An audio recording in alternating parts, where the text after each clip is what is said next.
Silent Hill 2 is one of the most iconic survival horror games ever made, because it was the first to delve into psychoanalysis from a first-hand perspective, or what's sometimes called phenomenology. Before Silent Hill, survival horror was still in the shadow of Resident Evil. In other words, it still forced the player to encounter external danger. In my restless dreams, I see that town, Silent Hill. But Team Silent, the creatives behind the run of classic games Silent Hill 1 through 4, conceptualized horror quite differently. Therefore, a new kind of game, thanks to their hard work and creative vision, came to be. One that posits the greatest danger to exist not externally, but internally to the self. In Silent Hill 2, you play as James Sunderland. Sunderland being the name of Lewis Carroll's hometown, and the basis for Through the Looking Glass is a name ripe with meaning in this context. Did a little girl run out of here? Yeah, she was too fast for me. Aren't you gonna go after her?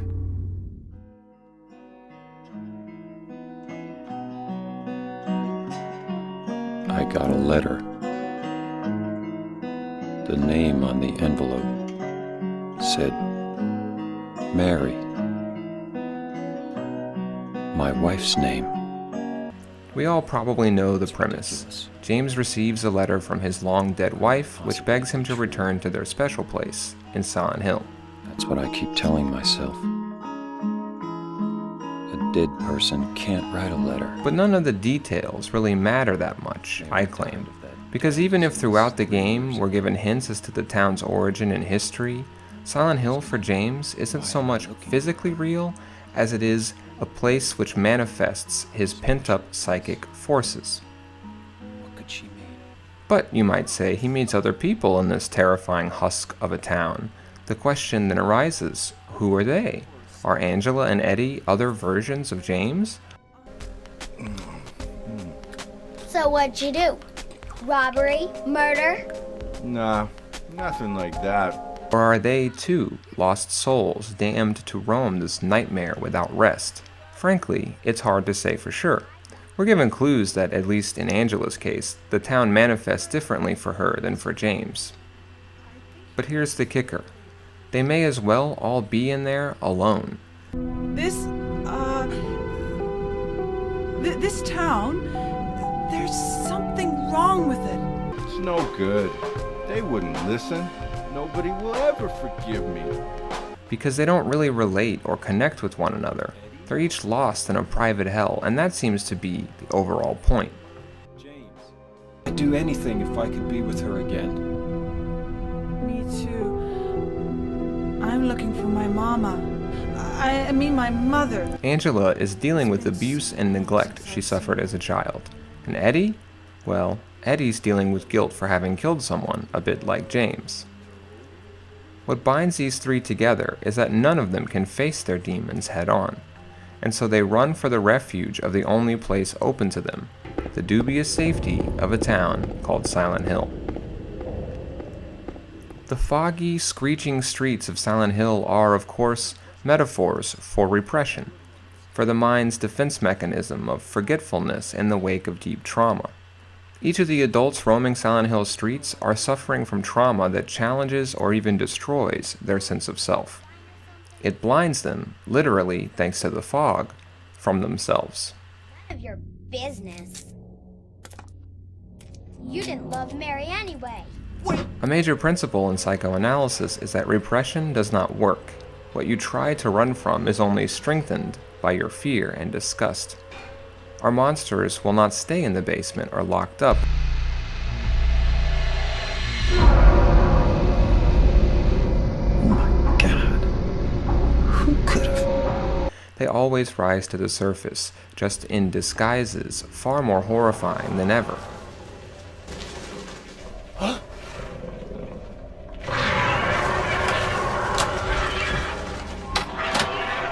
Hence, James's quest is not for, as the opening sets up, redemption, nor is it to figure out what happened to Mary.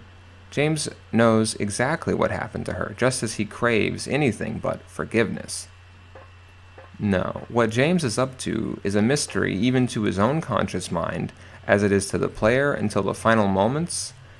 But in reality, James wants to be punished for his sins. Mary?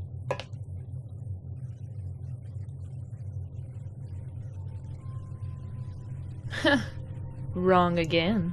Two insights to be gleaned from this idea.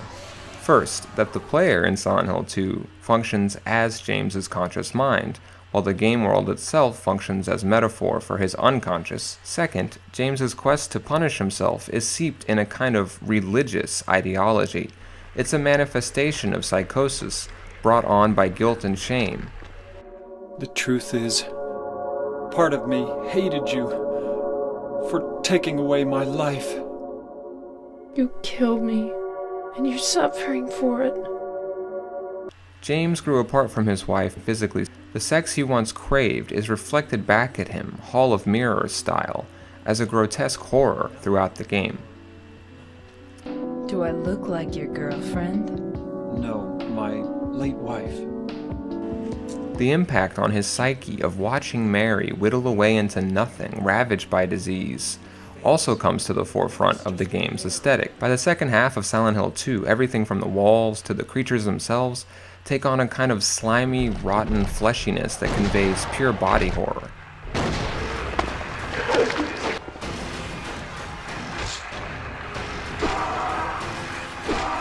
What's so incredible and visionary about this game is how seamlessly this disgustingly sick quality merges with James's guilt over lusting for other women as his wife died a slow and painful death. James. Wait a minute. I'm kind of tired. Eros and Thanatos are combined in Silent Hill 2 as a kind of twisted manifestation of James's guilt and repressed horror. The iconic nurses, for example, they have massive cleavage and they pulse and gyrate in twitches reminiscent of orgasm. Yet this orgasmic quality is pure horror because of how sublimely and surreally the game connects it with disease and bodily decay. Perhaps this is why, in French, they call the orgasm a little death. Sex itself in Silent Hill 2 becomes the site of James's repression. It's where he goes to escape the nightmare, just as he did when Mary was still alive. Yet, as his guilt-ridden mind fully knows, this is no escape at all. I don't look like a ghost, do I? See? Feel how warm I am? Rather, it's a kind of self-torture. All of this comes together in the character of Maria, a doppelganger of James's dead wife, who, as we later see, is an embodiment of everything James at one point wanted his wife to be. Yet Maria is no fantasy. Like every other apparition James faces, she manifests as a phantom of his guilt and self-loathing.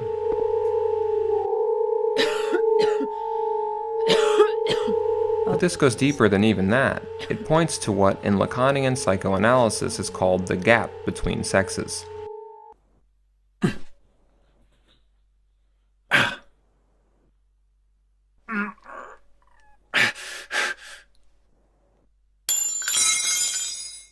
Ow! Ha ha. James, like all sufferers of survivor's guilt, blames himself for not being impossibly supportive and present for his dying wife. He blames himself for his own masculinity, for his desire for sex, and for his use of women as sexual objects. Though, as a straight male, there's little to be done about these things other than accept them. In the wake of his extreme grief and guilt, they seem like more mistakes and betrayals rather than unavoidable features of what it is to be a man. So Maria is conjured by the power of Silent Hill as James's ultimate torturer. She is everything he wanted at one point for Mary to be. Yet, as we see, it's because of this that she is nothing like Mary. This underlines James's sense of betraying his dead wife because it shows how little in his time of weakness and lust James really cared about his wife or kept her in his thoughts. While she was suffering and dying, he was fantasizing that she was someone else entirely. Is this your only special place?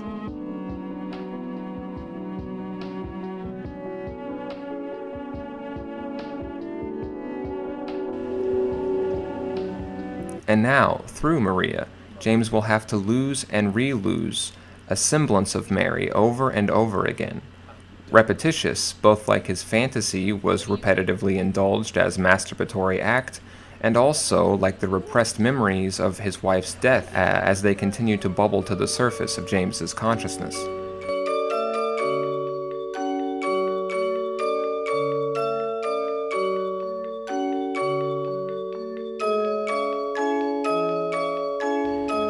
Again and again, it comes back to guilt. James wants to be forced to watch Mary die over and over again because he blames himself for her death. Every horrible thing he endures in his journey to the lakeside hotel, he does as an act of self-flagellation. Are you taping again? Come on. Yet, as we learn, Mary asked James to suffocate her and end her pain. He only did what she wanted, which of course is the one thing that makes his pain insufferable and beyond horrifying. This whole area used to be a sacred place.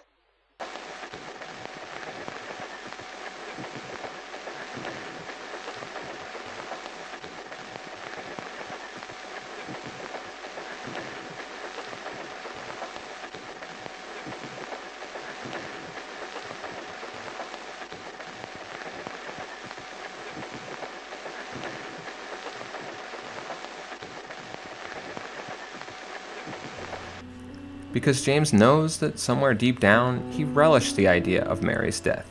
At one point, he fetishized it as a fantasy, as a liberation for his chained-up libido. This is Silent Hill 2's greatest insight into psychoanalysis.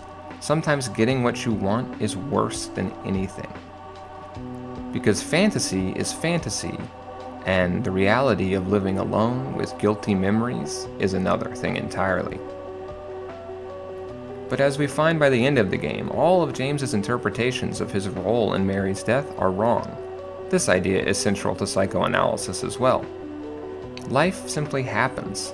Sometimes this means death and other tragedies. But psychologically, human beings need reasons for events to make sense of them. Mary. So to cope with the tragic and arbitrary nature of his wife's life and death, coupled with what he knows about his own deepest fantasies and fears, James creates a personal hell out of weakness and confusion as a bizarre coping mechanism. In the name of coping with trauma, is there any limit to the degree of nightmarish hell human beings will put themselves through?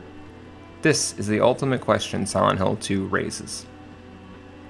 Sometimes the largest monster is the self. Once James deals with the past by confronting it head-on, he remembers Mary as she was rather than as some twisted distortion of his own guilt-diseased mind. It is then James remembers, or rather allows himself to remember, that Mary wanted to die, that she was miserable and hated how much her death and dying was hurting James. Only by facing up to these facts and seeing things outside the perspective of self-hatred, repression, guilt, and terror can James escape the fog-befuddled streets of Silent Hill 2 and truly live again. Of course, what's most important about Silent Hill 2 from a broader perspective is not simply what it has to say, but also how it says it through gameplay. As I mentioned, you take up the role of James's conscious mind. Your journey is one deeper and deeper beneath that consciousness into the Underland of the unconscious. This is clearest in the Silent Hill Historical Society section, where you quite literally descend further and further underground. Each of the enemies James faces are manifestations of his twisted relationship with his own mind. Each of them convey the fear and disgust he has not just for disease, lust, and death, but also for his own psychological imprisonment. Every fight is a struggle. Every step you take opens the possibility for more terror. The earliest monsters you encounter appear sealed away in straitjackets made of flesh. They're beings that writhe around uncontrollably and scuttle around concrete like lowly insects. From these early enemies all the way up to the big bad himself, Pyramid Head, what James is really battling, of course, are products of his own repressed psyche. Manifestations of how he feels. I was weak. That's why I needed you.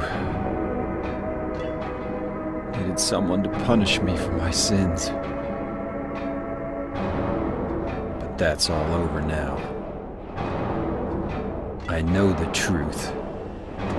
Now it's time to end this. Pyramid Head in particular captures the melding together of sex, death, and self-loathing we've been discussing all along. Like James's libido, Pyramid Head is unquenchable, unkillable, despite all attempts to repress him away. The phallic symbology of Pyramid's head and his big knife are obvious. He is a penetrator king, a god of death and rape. In trying to kill him, all James does is create more of him. Even when we last see Pyramid Head, he does not so much die as freeze in time, solidify, harden, perhaps to be awakened anew tomorrow. What better expression of hatred, fear, and repression of one's own sexuality is there than that? Even the level design of Silent Hill 2 expresses these ideas. Each of them begins with a facade surface-level reality, which later transforms into a vision of pure hell, warped by the contact between James's tortured, repressed mind and the power of Silent Hill itself. The recurring motifs of fire speak to James's desires to purify, again in a religious sense, his own diseased mind. Yet it also speaks to the destructiveness and cruelty of that self-hatred. What James wants is to burn himself to death, to endure hell on earth before, absolved, he fades away into nothingness. And it's precisely nothingness that dogs James's trail, a lack of objective meaning to events which undermines his every step. Nothing can be done to assuage his guilt or hatred. Nothing can absolve his sins, short of his own forgiveness, short of remembering Mary's. Silent Hill, meanwhile, remains an ever-elusive mystery upon mysteries, a ghostly presence that only gives hints to its deeper nature. Really, though, Silent Hill as an idea seems nothing more than a playground for self-harm and misery, a prison of our own design. It's a kind of gap, a context, which its inhabitants fill in with their own personal demons. In this respect, Silent Hill seems to represent life itself, at least for repressed and disturbed individuals. Mary, could you really be in this town? For all these reasons, Silent Hill 2 takes the concept of psychological horror as a genre of video games beyond anything possible in film or other media. It only works as a game, and it proves that interactive art can pack more power and meaning as an experience than passive forms ever could. If there's one overall theme to the game, for me it seems to be this: don't repress or run from yourself. Don't be unfair and sadistic against yourself either, because all these gestures are attempts to assuage the anxiety of living in a world without objective meaning, an anxiety that will never go away. Because we live in a world which ceases to fully exist outside physics, chemistry, and math. Beyond science, beyond objective measurements, is everything else that we, as human beings, must endure one way or the other. This includes loss, this includes tragedy, this includes suffering. But what irony, what sick irony is there in our attempts to offset these awful realities by creating demonic, monstrous ones out of them? How much worse do humans make problems than they need to be? How much crueler and horrible are we to ourselves than we need to be? And how often does this process create a vicious cycle of more and more disasters, suffering, and pain? My wife's name. This is the very definition of a mental prison. James escaped his, just barely. He escaped by remembering that his cell was locked from the inside all along. Here's hoping we all someday find our own set of keys. Mary died of that damn disease 3 years ago. So then, why am I looking for her?